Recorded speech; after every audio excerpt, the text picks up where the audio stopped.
Today, French President Nicolas Sarkozy and German Chancellor Angela Merkel unveiled a unified plan to calm the crisis threatening the very solvency of some of the largest nations in the European Union. And they took the fiscal high road, rejecting euro bonds or any other kind of debt in favor of something else. They're actually asking for some discipline. They want all 17 nations in the EU to enact a balanced budget amendment. Sound familiar? In their constitutions by next summer. But can they do it? And can we wait?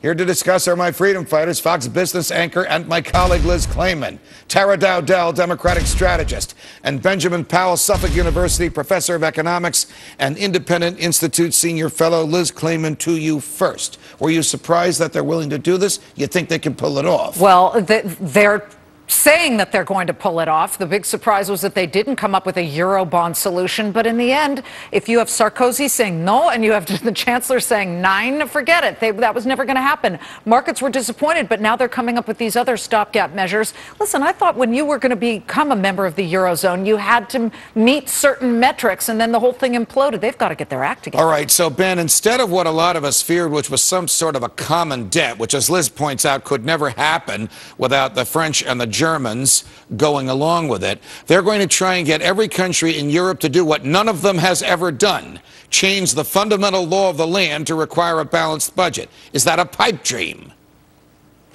Unfortunately, it probably is a pipe dream, but it's one that I'd like to see. It's certainly much better than having some collectivized debt together where they're co-insuring each other. But we'll have to see what comes out. But they already had this, by the way, in their agreement moving to the euro. They had debt to GDP limits and deficit ratios that they had to maintain that everybody violated. So I'm not sure why they're going to this time. Do you think this is a good thing for the Europeans to do? Well, certainly it's important that the Europeans, the nations particularly in trouble, have to cut some spending. But I think the bigger issue for Europe and the United States is growth. And so if we don't address the growth issues, Western Europe, the United States are being out-manufactured, out-innovated, out-invested, and that's a big issue. All right, now, Ms. Dowdell, you're a Democratic strategist. You think this would be a good thing in Europe? There isn't a single Democrat in America that wants it here.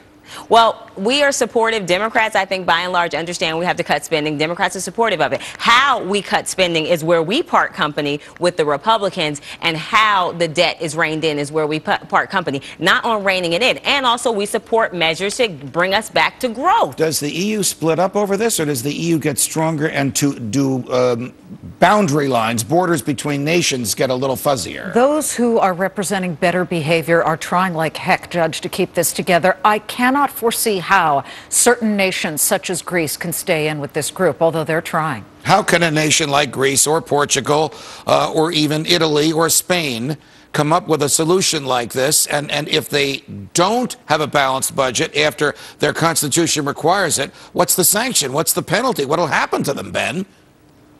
Well, the penalty is going to be in the markets, and it's going to be bankruptcy for them. At least that's what it should be if the other nations don't go in there and bail them out, which they shouldn't, because that would only make more bailouts more likely in the future. All right. It wasn't too long ago the government seemed willing to wind down its mortgage giants, Fannie Mae and Freddie Mac. Now it just wants to call the companies by a different name. Housing and Urban Development Secretary Sean Donovan.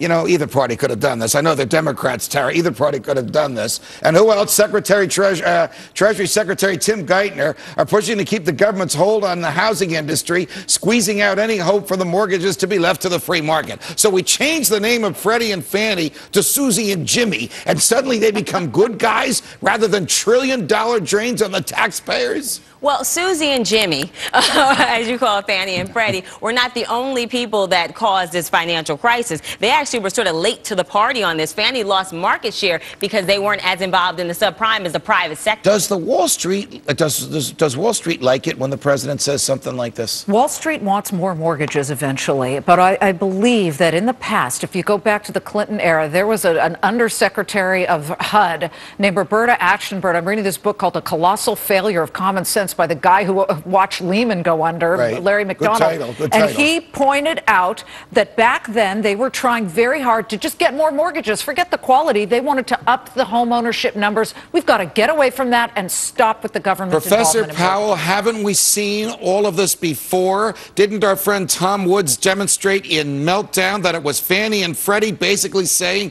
make all the lousy mortgages you want and sell them to us, and the taxpayers will bear the risk of loss? Aren't we going through this nightmare again if the president gets his way?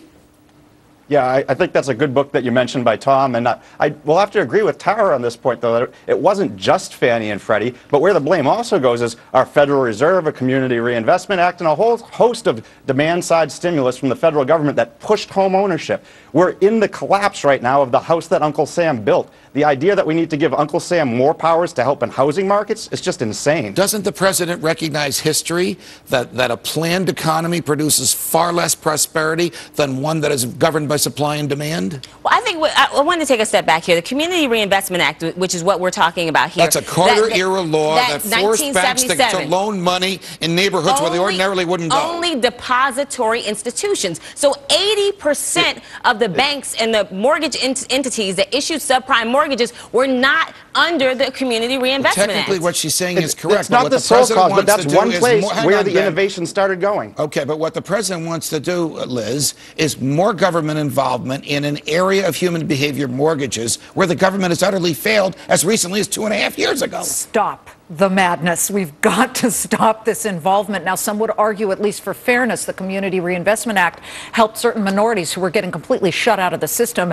getting home ownership. But we've got to stop. I don't care what you are. Stop with getting these loans for people who cannot ever hope to pay them back, Judge. That's how we got into trouble in the first place. That's how we got into trouble in the first place, and the president wants to do it again. I'm going to give myself the last word. Ben Powell, Tara Dowdell, next time you'll get the last word. Liz Clayman, always a pleasure. Thanks very much for joining us.